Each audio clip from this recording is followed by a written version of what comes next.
দুইজন বৃদ্ধ প্রেমিক ছিল। একদিন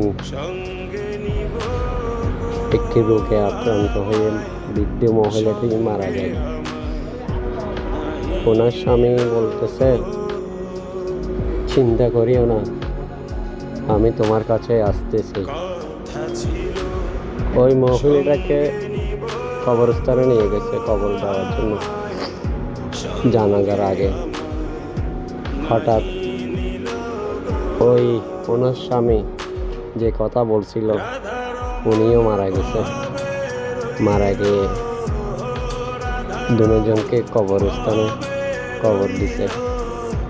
সত্যিকারের ভালোবাসা হচ্ছে সেটা, যেটা আল্লাহর দরবারে কবুল হয়। এখনকার ভালোবাসা দেখলে মনে হয় এগুলা কি ভালোবাসা?